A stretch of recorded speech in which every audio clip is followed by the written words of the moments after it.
Yes, it's the International Women's Day and I am posting a video which is all about female authors. What a cliche! Hey everyone, my name is Meera. Welcome back to my channel. Today I am going to be recommending to you some great female authors. I'm not going to be talking endlessly about their works, so this is going to be a fun short video where I talk about women who've done some great work across different genres. First up is classics.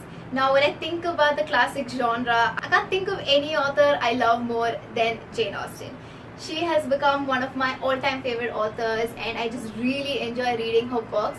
Many of her works are social commentaries set in the Georgian era, so they tend to highlight the plight of women during that time, which I feel like is a great aspect of reading her books. One other thing that I really like about Jane Austen's books is that her characters almost always have something to do with either books or reading or writing, and that just appeals to me a lot. Next is Louisa May Alcott. I really like reading her books too. They're about families and bond between siblings, society, social norms, and characters who are different from what society expects them to be. One of the things that's really commendable about Louisa May Alcott's books is that it's very easy to get accustomed to her language. So the way she's written it, it's very heartwarming. Usually when you think of classics, you tend to think of writings that are really difficult to comprehend, but her books are not. They just fill me with so much happiness and it's always a fun time reading her books. When we talk about fantasy books, I cannot emphasize just how great Sreejib's Accent Level 1 is. It has a genius layered plot, so many characters. This is one of the first books where I read about student politics and I wasn't bored out of my mind. So she makes it really engaging, and as you get into the book, you'll be really mesmerized by how intricate the plot points are and how well etched out everything is. The next author I'm going to recommend to you is Tomi Adeyemi. Before I read Children of Blood and Bone, I hadn't been this impressed with the fantasy fiction. The story is so in-depth and fulfilling. She brings her characters to life with such clarity and force, and also she captures experiences really well. So I loved reading this and I cannot wait to read the second book in the series. Last but not the least, Samantha Shannon. If you're looking to read a kick-ass dystopian fiction series, then pick up the Bone Season series. It has some of the most adventurous scenes I've ever read. If I had to pick top 5 adventurous scenes that I've read in books, then her books would definitely feature on the list. If books were categorized into factions from Divergent, then this would be dauntless all the way through. The next genre is contemporary fiction. The first author I'm going to talk about is Rainbow Rowell. What I really like about Rainbow Rowell's books is the humor that is built into the stories. And even if some of her characters are a little stereotypical, you can't help but grow fond of them. So she's good at sketching her characters, making them a little playful and interesting. The next author is Colleen Hoover. Now you might think that her books are better suited to the romance genre, but I don't read romance, and the 3 books of Colleen Hoover's that I've read have had so much to do with independence and personal development. So I'm just going to talk about her works under the contemporary fiction category. So like I said, 3 of her books that I've read, there were times when each of them left me a blubbering mess. I was teary-eyed and I was weeping because either the sentiments that she tried to convey was so beautiful, or her characters were grieving and I just felt so bad for them. That's the great thing about Colleen Hoover's writing. She writes really soulful stories with such realistic characters. She knows how to make you empathize with them, and her books just tug at your heartstrings. The last author I'm going to recommend for contemporary fiction is Sophie Kinsella. Now I grew up reading her Shopaholic series and some of her other works. They're fun and quirky and you'll find yourself laughing out loud. There were times when I was reading one of her books in public and I couldn't stop grinning like a mad fool. I probably looked like I was insane, but that's just what she does to you. So yeah, if you're having a casual lazy day and you want to read something that's very entertaining and gripping, then pick up one of Sophie Kinsella's books. The next category is historical fiction.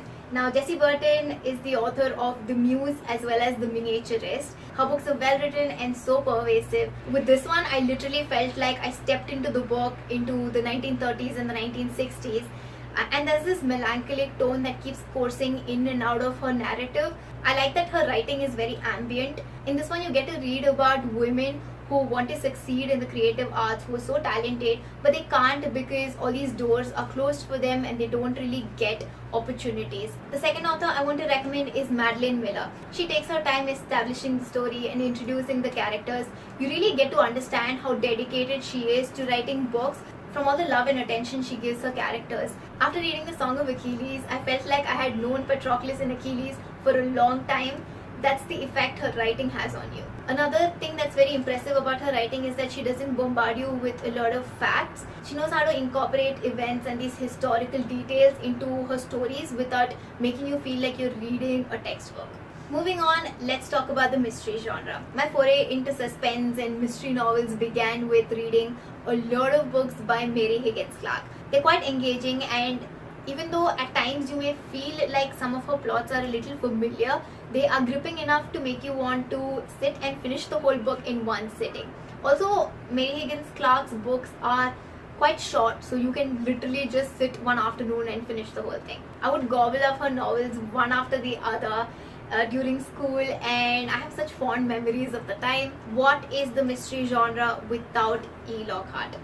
She stole my heart ever since that time I read We Were Liars. E.Lockhart also writes a lot of YA contemporary fiction, but I like her mystery novels much better. You will not see that climax coming in We Were Liars, and her writing in these books stands out for the insanely good storytelling style. Next, Maureen Johnson. Her writing creates this chilling, haunting atmosphere, and the whole boarding school scenario is totally on brand. If you ask me to recommend some good mystery novels, I will definitely tell you to pick up The Name of the Star, Truly Devious, and The Vanishing Stair. More than her characters, what I really like about her books is the environment. This next category is not a genre, but I wanted to talk about an author who I think is sort of an all-rounder. Without further ado, let's talk about Margaret Atwood. I just had to read the first couple of chapters of The Handmaid's Tale to know that she would become one of my auto-buy authors. Even though The Handmaid's Tale is a dystopian fiction, Margaret Atwood has also written some suspense mystery novels as well as a couple of sci-fi fantasy ones. You should check out her Goodreads page to know how vibrant and different all of her books are. What I like about her writing is that she creates a lot of unique plots, sometimes even mind-boggling ones. And some of her writings really give you the sense that it reflects society. She's paying attention to what's happening in the world, and she's trying to make a statement. Margaret Atwood's books will always have a place in my heart, and I'm slowly but very steadily trying to make my way through all of her writings. If you're still watching this video, then thanks for staying till now. I'm gonna end this video with one last genre, that is non-fiction. The first author I would like to recommend is Gurmehar Kaur. So her writing is so passionate and full of energy. She talks about family bonds, and there's this sense of loss that permeates her story. You get the understanding that it mirrors what's happening in the world today. Reading The Small Acts of Freedom was very heartrending because she talks about some experiences with such honesty, and they're so raw. I hear that she's writing another book, and I hope we get to read it soon. The last author I'm going to talk about is Lilly Singh. Now this is one of those very few non-fictions that I've read, but I feel like How to Be a Boss captures her personality so well. And the anecdotes that are mentioned in this book, they really teach you a lot about life. So I seldom read self-help book, but this is something I feel like I will always cherish. Even though sections of this book are as fun-loving as she is, it also has this potential to be serious when needed, especially when she's talking about important issues and relevant topics. So that's it for my video about some great female authors who've done commendable work in different genres. I'm sure there are a lot of other authors that I'm missing out, but these are just some that I have really grown to like, admire, and who inspire me to write. Let me know in the comments which female author is your absolute favorite. If you enjoy watching my videos, then like, share and subscribe. I will see you again with another video soon. Bye!